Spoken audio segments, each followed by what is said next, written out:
Tiene un postdoctorado en matemáticas aplicada en el IPCIT, en el Instituto Potosino de Tecnología.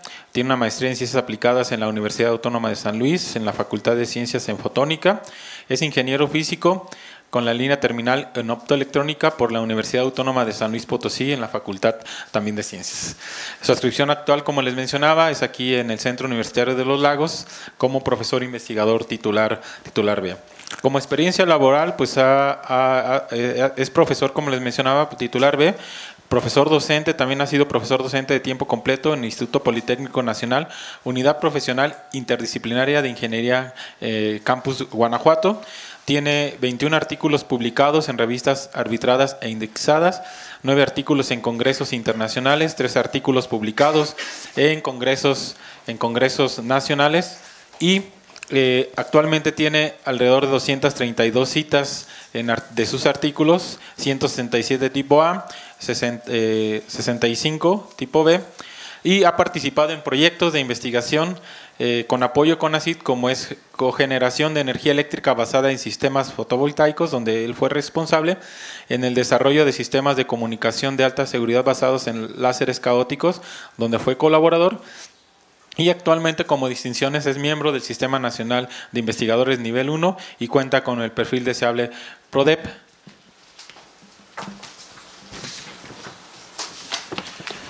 Como experiencia académica, a nivel posgrado ha impartido 6 cursos en el Centro Universitario de los Lagos y en el Centro de Investigaciones en Óptica. A nivel pregrado, 36 cursos impartidos.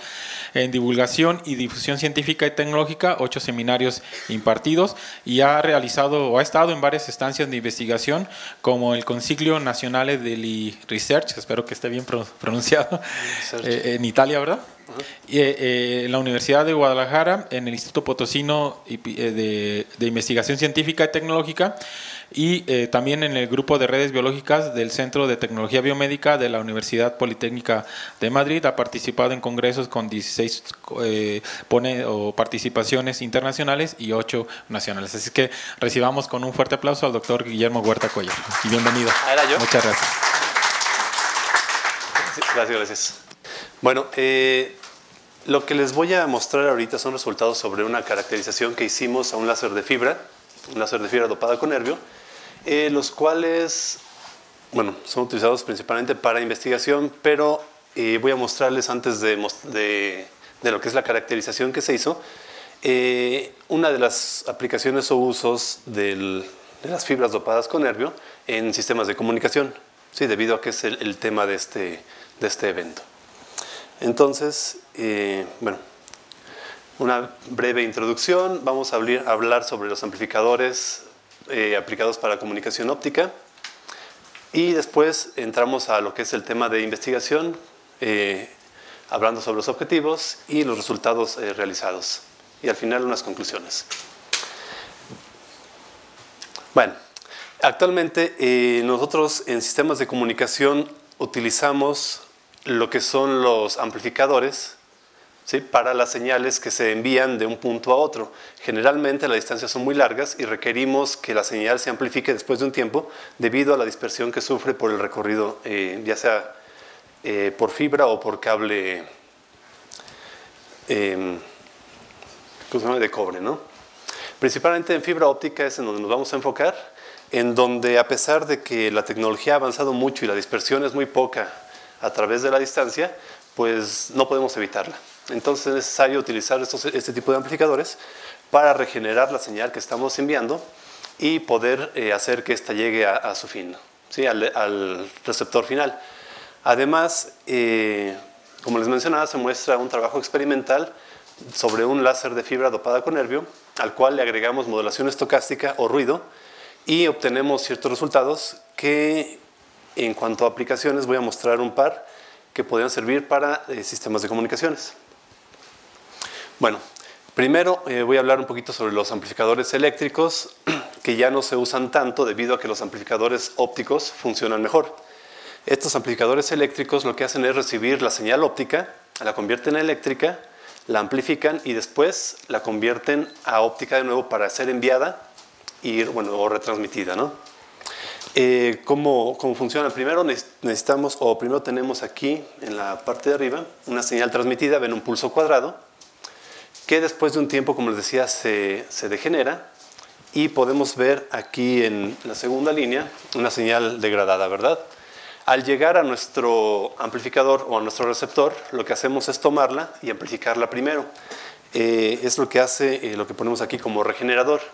Después de regenerarla, lo que hacemos es amplificarla. Perdón, darle la forma de pulso cuadrado. Ya que tiene el pulso, la forma cuadrada y es amplificada, pues tenemos casi todo listo. Nada más debemos de sincronizar la señal que estamos recibiendo con la señal que debería tener la señal que se está enviando, ¿no? Entonces la tercera parte es lo que ponemos aquí como regenerador, recuperador de forma y regenerador de fase, ¿sí? De esa manera pues tenemos una señal lista para ser retransmitida y para que en la siguiente estación pues vuelva a pasar por el mismo proceso para que no se pierda la información, ¿sí? Hasta que llegue a su final. Bueno, los amplificadores ópticos podemos hablar de tres principalmente, que son los amplificadores de línea, preamplificadores y amplificadores de potencia. El amplificador de línea básicamente lo que hace es ponerse en cada retransmisora para regenerar la señal, ¿sí? Aquí solamente ponemos lo que es TX es el emisor, este G es nuestro amplificador y RX es el receptor. Entonces este patrón se va a ir repitiendo conforme vayamos avanzando o conforme nuestro mensaje vaya moviéndose. Vemos que cuando sale tenemos una señal más grande que la que tenemos después del bucle. Esta señal pequeña es la que es amplificada. Para salir, entrar a otro bucle, ese bucle significa una distancia larga recorrida. Por lo tanto, se vuelve a degradar. Y esto podemos repetirlo muchas veces hasta que llegue a nuestro receptor. Los amplificadores o preamplificadores básicamente es la última etapa en donde estamos ya llegando al receptor. ¿Sí? Cuando la señal llega degradada, pues básicamente o simplemente lo que hacemos es amplificarla y de esa manera el receptor pues tiene toda la información, ¿sí? Ya no recorre una distancia muy larga, sino que después de haber pasado por esto, que es esta parte, la amplificamos y bueno, la recibimos, ¿no? Y el amplificador de potencia pues básicamente es lo mismo, ¿no? Pero lo que hacemos es, la intención es amplificar una potencia mayor a la que se utiliza en amplificadores de línea para que la distancia de transmisión pues sea más larga, ¿sí? Al final volvemos al proceso a repetir lo que es el amplificador de línea, pero con una potencia más grande, regenerándose constantemente.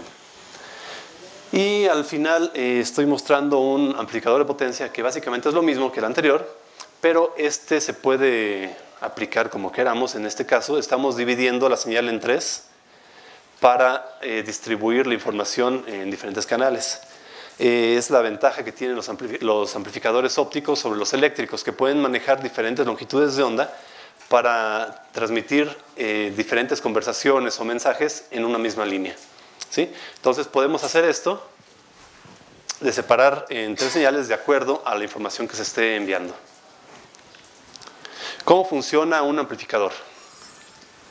Bueno, hablando de los amplificadores ópticos, podemos tener dos, que es el de semiconductor y el de fibra dopada con tierras raras. Los dos funcionan de una manera similar a cómo funcionaría un láser. Necesitamos primero una señal que excite nuestros átomos de la región activa de nuestro amplificador, ¿sí? El material que responde a cierta longitud de onda o a cierta potencia para después producir luz.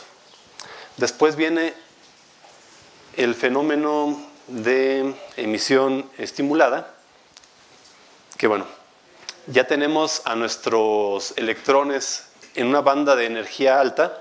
Lo que hacemos es ingresar la señal de entrada, que es un haz de luz que va a provocar que el electrón que está en un nivel alto decaiga y produzca un fotón de la misma longitud de onda que este. De tal manera que, como son de la misma longitud de onda, a la salida vamos a tener una señal amplificada, ¿sí?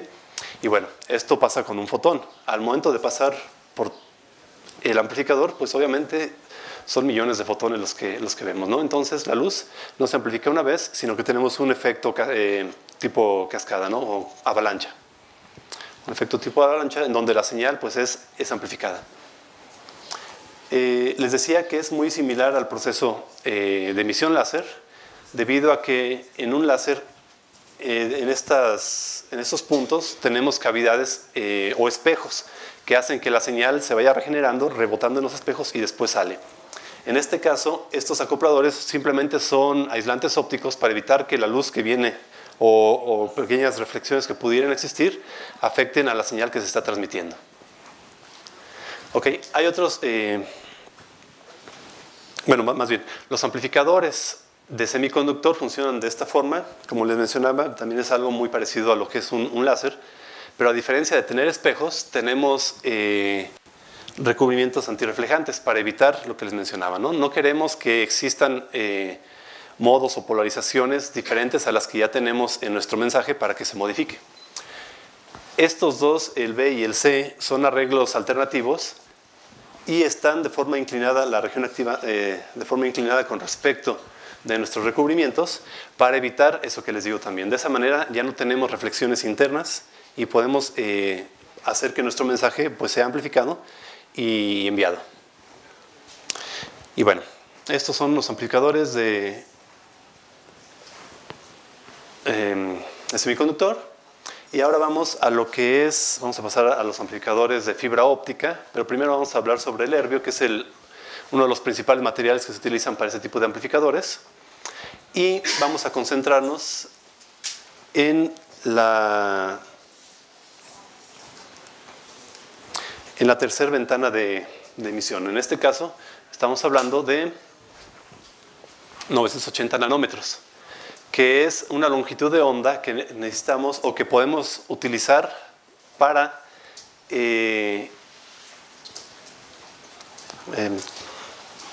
estimular a los electrones o a los átomos de herbio y después, posteriormente, hacer que estos decaigan emitiendo una longitud de onda de 1540, entre 1530 y 1560 nanómetros, que es la que utilizamos en sistemas de comunicación. ¿Por qué esta longitud de onda? Bueno, las fibras ópticas que hay actualmente, y específicamente las fibras ópticas más eficientes, tienen su mayor eficiencia justamente para esta longitud de onda. Por eso es que esta fibra dopada o este material se utiliza para dopar las fibras ópticas, para evitar esa dispersión y por lo tanto evitar repetidoras en distancias cortas, ¿sí? Entonces, aquí lo que podemos ver es que a partir de los 980 podemos hacer que decaiga podemos obtener fotones en emisión de 1540. Sin embargo, para otras longitudes de onda también podemos obtener esa emisión. ¿Por qué no utilizamos esas? Bueno, resulta que para esta longitud de onda, 1480 nanómetros, que podría ser una longitud de onda de bombeo, la respuesta no tiene la misma potencia que la que podemos tener de 980 y el nivel de ruido también es más alto, ¿sí? A pesar de que el decaimiento es más lento en 1480 que en 980. Pero bueno, la principal razón por la que utilizamos 980 para bombeo es para evitar ruido en nuestra señal, ¿sí? O en la amplificación de la señal. Ahora, podemos hablar también de tres tipos de amplificadores que utilizan esas fibras dopadas con herbio. En este caso, bueno, el primero, tenemos una señal de bombeo, la cual es modulada con el mensaje que está llegando, y esta señal de bombeo lo que hace es amplificar esta señal de entrada, meterla al láser de fibra y regenerarla de esa manera para que después de pasar por un filtro óptico, lo que hace el filtro óptico es quitar ruido y oscilaciones que no queremos, tener nuestra señal de salida o nuestro mensaje, ¿sí? Los otros arreglos bueno, podrían ser similares. Tenemos primero la señal de entrada, que es amplificada utilizando la fibra dopada con herbio, y después la señal de bombeo le da la forma final al mensaje que tenemos. Esto es un multiplexor divisor de longitud de onda. Lo que hace es tomar de este lado la longitud de onda que está entrando. De este lado solamente permite el paso de la señal de bombeo y por acá solamente el paso de la salida óptica, que no es la señal de bombeo, sino la señal de la onda que estamos recibiendo originalmente. Este nada sirve para amplificar, este sirve para enviar nuestro mensaje completo. Y bueno, el tercero pues es una combinación de los otros dos, ¿no? ¿Sí? Es un poco más utilizado debido a que la potencia que obtenemos a salida pues es también mayor. ¿Okay? Y bueno, este es el espectro de longitudes de onda de los átomos de herbio, la emisión de herbio. Como les mencionaba, entre 1530 y 1560 tenemos esta emisión. Generalmente se trabaja en la región de 1550 para comunicaciones ópticas, por lo que les decía, ¿no? La atenuación en la fibra óptica, en la fibra normal, pues es menor. ¿Okay? Bueno, esta es la respuesta del herbio. Y ahora sí. Ya les hablé cómo se utiliza el herbio para los sistemas de comunicaciones como amplificador de señales. Ahora les voy a hablar de lo que es la caracterización de este material, esta fibra dopada con herbio, pero ahora como un láser, ¿sí?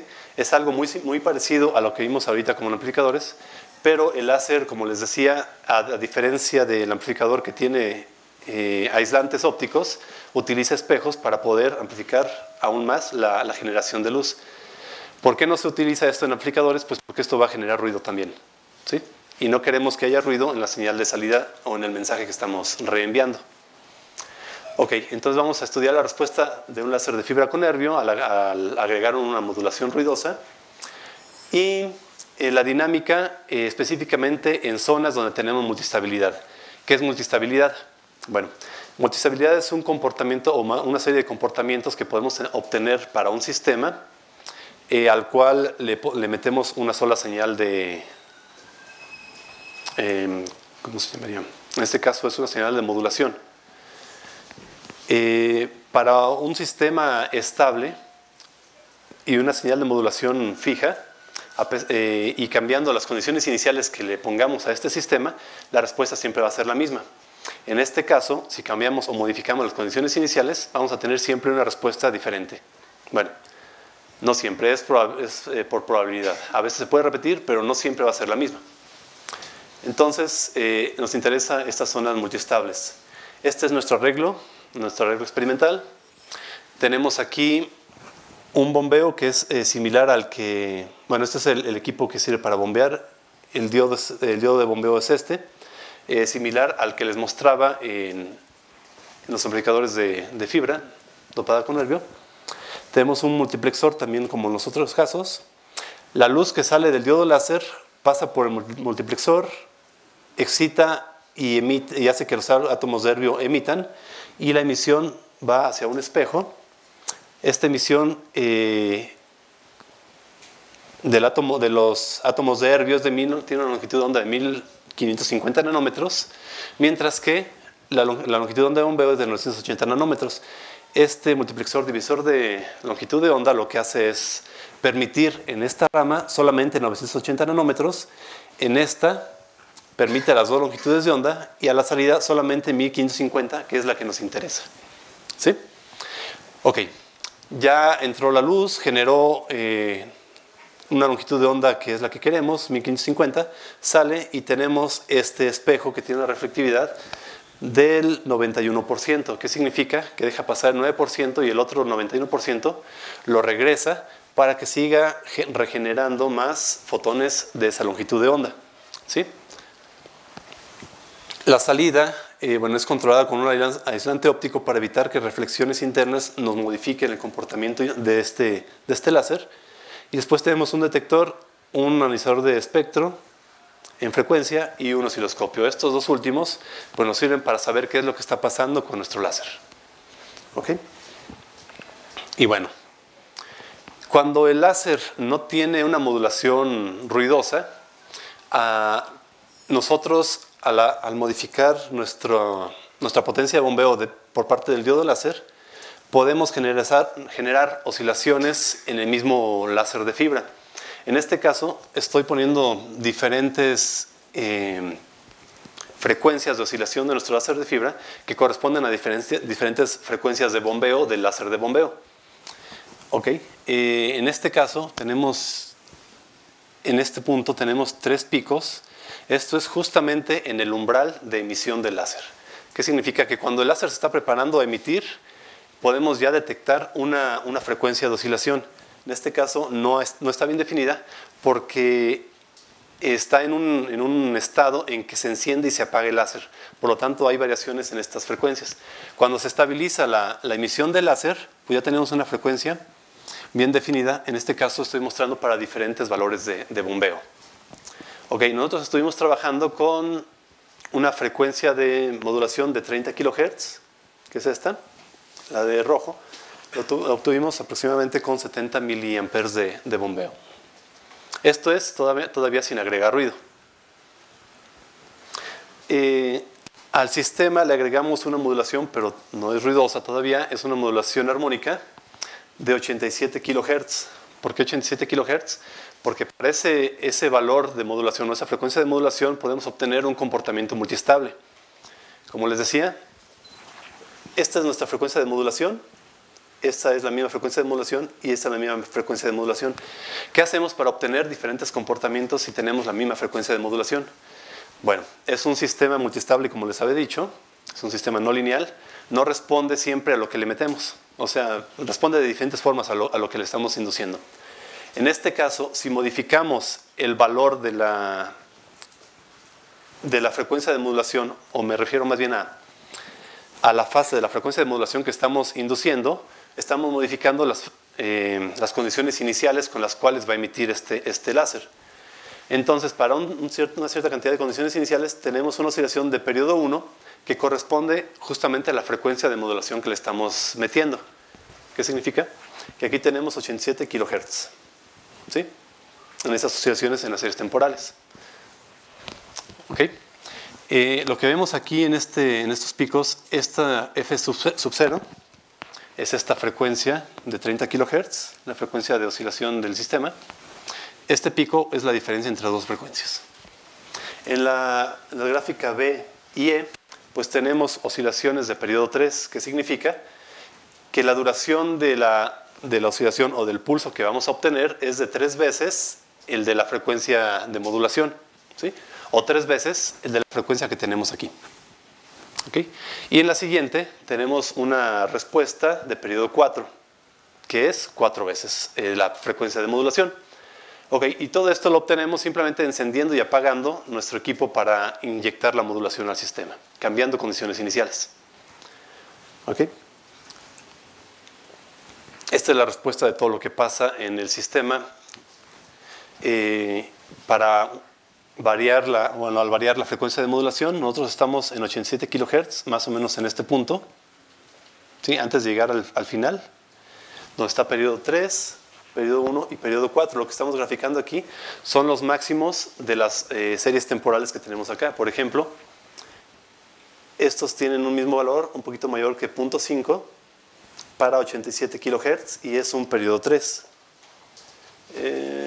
Un poquito mayor que 0.5 para 87 kHz es por aquí, ¿no?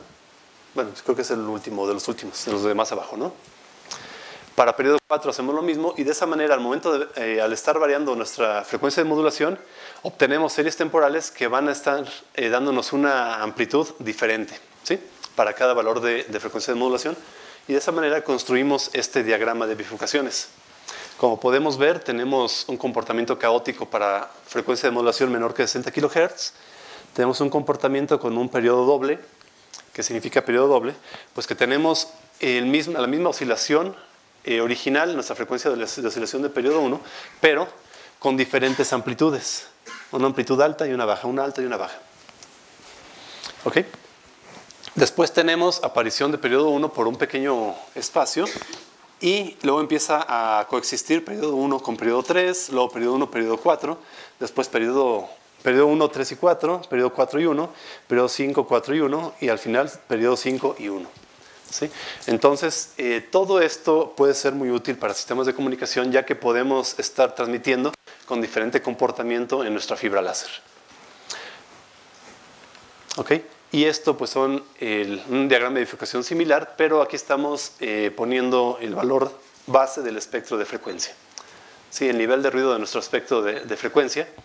Y de la misma manera pues encontramos lo que vimos en el anterior, pero solamente que ahora, como les digo, en espectros de potencia, graficando el nivel de ruido de cada espectro. Hasta aquí no hemos agregado ruido. El nivel de ruido del que les hablo es el mismo nivel de ruido que me genera la fibra al ser modulada, ¿sí? O al estar emitiendo. A continuación le agregamos ruido al sistema. Ya no tenemos solamente periodo 1 o periodo 3, sino que tenemos una intermitencia para valores de ruido de entre 50 milivolts hasta 190 milivolts o 200 milivolts. Tenemos una intermitencia. ¿Qué significa intermitencia? Pues que tenemos un estado coexistiendo con otro de forma intermitente. A veces se enciende uno y a veces se apaga. ¿Ok? En este caso vemos periodo 1 y periodo 3. Si aumentamos el valor del ruido de modulación que estamos aplicando, pues tenemos intermitencia entre periodo 1, periodo 3 y periodo 4. Si aumentamos un poco más ese nivel de ruido o esa amplitud de ruido, pues tenemos la interacción de todos nuestros atractores. ¿Okay? Todos los que vimos en nuestro láser de fibra empiezan a aparecer al mismo tiempo. ¿Sí? Esto se llama atractor hopping. Tenemos intermitencia de tipo on-off, por ejemplo, en el caso de cuando tenemos dos atractores. Y a partir de un tercer atractor en el sistema, intermitiendo con otros dos, se define como atractor hopping. ¿Sí? Que es intermitencia entre todos los estados que pueda haber o que puedan existir, que siempre y cuando sean más que dos. ¿Ok?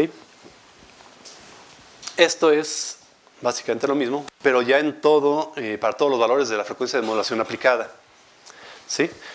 Esta región de color café rojizo es la región en donde encontramos nuestro fenómeno de multiestabilidad, y es ahí donde nos vamos a enfocar para estar trabajando, porque ahí tenemos a todos los atractores cuando no hay ruido, ¿no? En los otros casos, pues tenemos solamente periodo 1, periodo 3 de comportamiento, solo periodo 4, periodo 1, periodo 5. Al agregar ruido a nuestro sistema, pues empieza a haber una interacción entre los comportamientos que estamos teniendo. Y cuando el nivel de ruido es más alto, pues tenemos lo que vimos en la diapositiva anterior, ¿verdad? Todos están jugando ahí. ¿Ok? Entonces este solamente es un mapa de comportamientos al modular con ruido nuestro sistema. Bueno, hicimos una gráfica en cuanto al espectro de potencia de estos comportamientos al agregar ruido. En este caso el ruido agregado está en el eje de X. ¿Sí? Va desde 0 hasta 2 volts. Y en el eje Y, en esta gráfica, tenemos el ruido de respuesta de nuestro sistema. ¿Sí? Para un ruido muy pequeño, empezando con oscilaciones de periodo 3, vemos que en algún momento para, ¿qué era el que les ha dicho? Punto 50 milivolts, empieza a aparecer periodo 1. Y bueno, aquí en realidad lo que tenemos es la coexistencia de los tres, ¿verdad? Periodo 1, periodo 3 y periodo 4. Después de un valor de 50 milivolts, empecemos a tener solamente periodo 1 y periodo 3, como lo vemos aquí. Aquí tenemos ese comportamiento. Y aquí estamos graficando el nivel de ruido de los espectros de frecuencia. Ok, si agregamos un poquito más de ruido, el comportamiento o la tendencia a crecer de ese nivel de ruido se estabiliza y tenemos ya un atractor hopping entre periodo 1, periodo 3 y periodo 4, como lo podemos ver aquí. Agregando ruido de 1.2, creo, tenemos ya la aparición o la coexistencia de 5 de los 4 atractores que pueden estar presentes en nuestro sistema. Aquí pasa algo interesante, ¿no? Para estos valores desde 0.8 hasta un poquito más de 2.5 volts de ruido, nuestro espectro, o más bien el nivel de ruido del espectro de potencia que estamos obteniendo, pues cambia muy lentamente, prácticamente no cambia. ¿Sí? Entonces este resultado podría ser bueno para este tipo de láseres en alguna aplicación como sensores resistentes al ruido. ¿Sí? A pesar de que le estemos añadiendo ruido, nuestro sistema no está modificando su comportamiento, ¿sí? O lo modifica muy poco. ¿Ok? Entonces, para unos ciertos valores de ruido definidos en esta parte, entre 0.9 y 2.5, pues el sistema podría trabajar bien mientras no le metamos más ruido de ese, ¿no? Después de 2.5, se pierde todo. Ya no vemos ni periodo 1, ni 3, ni 4, ni 5, vemos solamente ruido. ¿Por qué? Porque la amplitud de ruido ya el que hemos agregado ya es muy alta para los atractores que estamos obteniendo. En la segunda gráfica lo que tenemos es la probabilidad de aparición comenzando nuestro estudio con un periodo 3 fijo. Agregamos ruido y empezamos a ver que empieza a aparecer como acá, periodo 1. Vemos cuál es la probabilidad de tener periodo 1 y pues los puntos rojos empiezan, negros, estos huecos, empiezan a aumentar en probabilidad y el triángulo negro, que es periodo 3, empieza a disminuir. Hay un punto donde tenemos un equilibrio de probabilidad de aparición, ¿verdad? Entre periodo 1 y periodo 3. Conforme vamos agregando más ruido, vemos que se van agregando los nuevos atractores 4 y 5, en este caso 4 para cerca de 0.8 volts. Empieza a aparecer periodo 4, disminuye la probabilidad de periodo 1 y aumenta la de periodo 4. Periodo 3 se mantiene más o menos estable. Después empieza a aparecer periodo 5 y también con una probabilidad, pero siempre es muy baja, ¿sí? Por lo tanto, es muy complicado en este tipo en este láser encontrar un periodo 5. La gráfica o la tercera figura, la figura C, muestra el comportamiento de la entropía de Shannon de nuestro sistema. En este caso, otra vez, comenzando a partir del periodo 3 y aumentando el nivel de ruido, vemos cómo cuando empieza a aparecer el atractor de periodo 1, interactuando con periodo 3, la entropía de Shannon crece y se estabiliza hasta que empieza a aparecer en este espacio de 0.8 aproximadamente a 1.2 más o menos. Tenemos el valor de la entropía o el cálculo de la entropía para cuando aparece las oscilaciones de periodo 4. Ahí tenemos ya el atractor hopping, ¿verdad? Y después pues tenemos el valor de la entropía para cuando aparece el periodo 5 y cuando perdemos el comportamiento. La entropía se define, en este caso la entropía de Shannon, se define como el límite cuando n tiende a infinito de 1 sobre n, donde n es el número de atractores involucrados en este comportamiento. Y en este caso, PDS, pues es la probabilidad de que aparezca cada atractor. Estamos graficando las probabilidades de los atractores con el producto del logaritmo natural y haciendo la sumatoria en n. Bueno, básicamente eso es lo que tenemos. Al final, ya para concluir con esto, pues estoy mostrando lo que son los tiempos de escape de cada uno de los comportamientos. Ese tiempo de escape es la duración del pulso promedio, la duración del pulso promedio conforme vamos modificando el valor de ruido en nuestro sistema. Aquí vemos que para periodo 1, la duración del pulso promedio tiene un comportamiento similar a una línea recta cuando graficamos en logaritmo natural este comportamiento. Y lo que hicimos fue ver si existía una relación entre estos tres comportamientos, periodo 1 con 3, periodo 1 con 4 y periodo 1 con 5. Lo que encontramos es que nada más para periodo 1 con 3, empezando con periodo 3, el comportamiento muestra una ley de escalamiento de 3 medios o de menos 3 medios.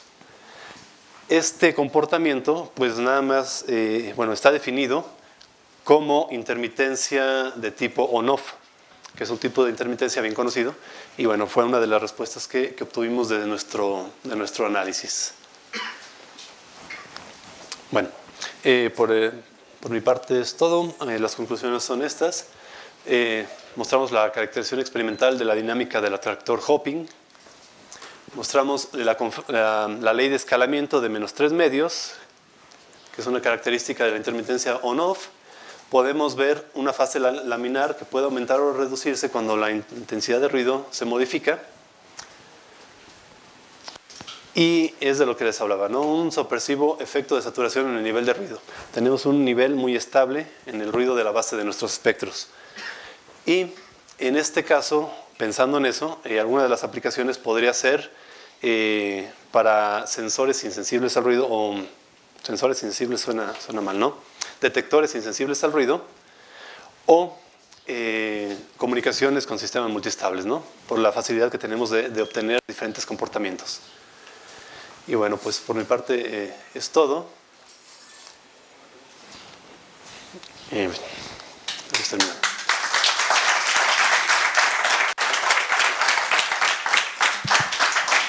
Muy bien, muchas gracias por su presentación, doctor. Tenemos tiempo para algunas preguntas. Si alguien tiene alguna pregunta. Sí.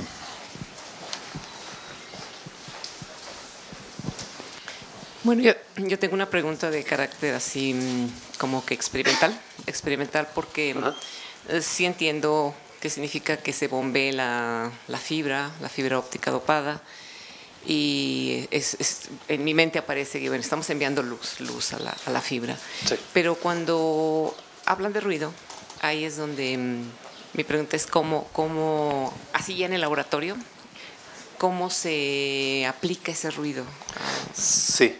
Es una modulación que le aplicamos a nuestro sistema. Aquí. Lo que hacemos es inyectar, primero estamos inyectando una frecuencia de modulación, como les había comentado, para obtener esta dinámica. Y después, de forma aditiva, superposición de señales, agregamos ruido. Tenemos una señal armónica y ruido, los cuales entran como modulación para la corriente de nuestro diodo de bombeo, perdón, de nuestra fuente de bombeo. Nuestra fuente de bombeo, sin eso, manda una señal bien bonita, ¿no? Una línea de la amplitud que nosotros queramos que sea. De esa manera, con esa línea, pues nuestro láser va a emitir, pero también una línea. No pasa nada. Sin embargo, si nosotros le ponemos ese ruido y esa frecuencia de modulación, la señal que va a salir de este diodo láser pues va a ser igual a esa frecuencia, pero debido a que se inyectan al controlador, el controlador nos da una corriente ruidosa, la respuesta del láser pues va a ser también de ese tipo de ruido. Sí, gracias, sí. Muy bien, ¿alguien tiene otra pregunta? Sí, acá es sí. Gracias. Muy interesante la plática. ¿Puedes poner la siguiente diapositiva? Esa. Ahí cada pico o cada frecuencia depende de la amplitud que... de la intensidad de la modulación. Ajá. Del bombeo que le estamos aplicando. En este caso se obtienen sin agregar ninguna de las modulaciones. Solamente agregando una corriente fija que va incrementándose para poder producir en nuestro láser de fibra una oscilación. ¿Sí? Esa oscilación pues va a tener una frecuencia que va a ir modificándose debido a la corriente de bombeo. Tú estás sintonizando la frecuencia de modulación con la amplitud. Así es. Ok. ¿Y su aportación entonces fue el arreglo experimental? ¿La fibra es una fibra comercial? La fibra es una fibra, pues no es tan comercial. De hecho, no hemos conseguido fácilmente esa fibra. Hay fibras comerciales que tienen características similares, pero no hemos encontrado un comportamiento igual que en este tipo de fibras. Okay. O sea, no hemos encontrado una dinámica tan rica como la que encontramos aquí. Gracias. Sí. Gracias. Está muy interesante todo en cuestión de resultados y todo, pero ¿qué aplicaciones prácticas podría generar este tipo de resultados? Como había mencionado, primero mencioné lo que son las aplicaciones de los amplificadores ópticos, que la ventaja que tienen sobre los amplificadores eléctricos es que puedes trabajar con más de una señal en un cable de fibra óptica. Y estos te van a poder amplificar todas las señales y dividir también utilizando el multiplexor adecuado, ¿no? Y esa es la principal aplicación. Este láser de fibra tiene un comportamiento multiestable, el cual si tú estás utilizando o controlando ese comportamiento, puedes tener para este mismo láser de fibra o para esta misma emisión de fibra 3 comportamientos que puede ser cada uno utilizado como canal de comunicación, por separado. Muy bien, ¿alguna otra pregunta? Yo sí tengo una, por ejemplo, digo, para tratar de ubicarnos un poco, digo, ya que los muchachos están en la jornada de telecomunicaciones, pues entendemos que un sistema de comunicaciones o telecomunicaciones pues requiere un emisor, el medio canal de transmisión y un receptor, ¿no? En este caso, no sé si estoy en lo correcto, este trabajo va enfocado hacia el área del emisor, ¿verdad? La primera es una pregunta a ver si es cierto, ajá, ¿verdad? Que me digas y comentarios alrededor de eso. Y lo otro va precisamente relacionado con la pregunta del doctor Didier. Tú puedes enviar información por fibra óptica, enviar señales tanto analógicas como digitales, ¿no? Las señales analógicas pues son en diferentes frecuencias, por ejemplo puedes enviar no sé, videos en diferentes frecuencias como canales de televisión, ¿verdad? O puedes enviar, como el caso de una red de internet o una red de computadoras, pues señales ¿cómo se llama? Digitales. En ese caso, ¿cómo actuaría o cómo estaría relacionado todo lo que tú estás haciendo? Porque bueno, creo que también tiene que ver con el ancho de banda de la fibra óptica, que bueno, no de la fibra óptica, del sistema que tú estés relacionando. Por ejemplo, en el sistema de telefonía fija, no sé, está en 10 gigabits por segundo, por ejemplo. Es decir, ¿qué podrías explicarnos en relación a eso? Si me haces favor. ¿Fueron dos preguntas? Sí. La primera es si estaba como, ¿esta es la parte del emisor del sistema de comunicaciones? O no, bueno, en realidad hablamos de posibles aplicaciones. Estos son resultados de ciencia básica. No estamos enfocando a una parte del sistema. Sin embargo, se podría aplicar también tanto como emisor como de receptor, como le mencioné al final. En la parte emisora, como tenemos un comportamiento multistable, podemos utilizar, como les he dicho, hasta 3 o, si queremos, hasta 4 canales para generar señales portadoras. Sí, estas señales portadoras pues van a ser cada uno de los canales que estamos utilizando. Pero la frecuencia con la que trabaja esta fibra es muy lenta. Sí, como estamos viendo, estamos trabajando con kilohertz. Entonces, para comunicaciones, una aplicación como tal, esto no nos daría en este momento con estos resultados.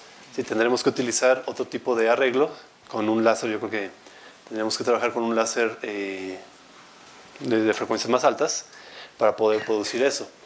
Por el otro lado, la respuesta que mostré, o más bien el resultado que mostré con los espectros, la base del espectro de frecuencia o ruido del espectro de potencia, pues podría aplicarse también bajo ciertas reservas como un sistema receptor.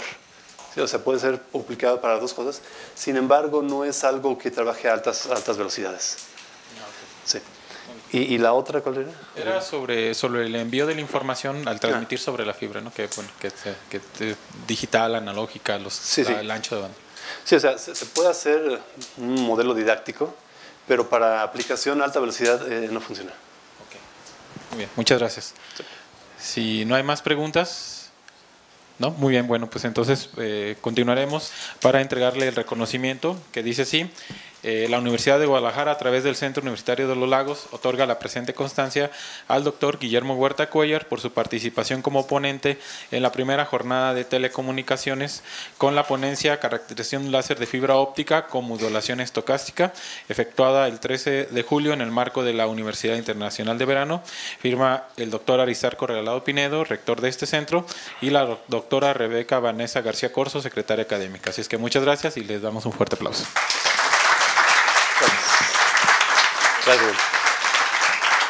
Y también, por supuesto, le entregamos un presente por parte del comité organizador y de nuestro centro. Así es que muchas gracias por su excelente plática. Bueno, un fuerte aplauso también. Muchas gracias, Rubén. Gracias.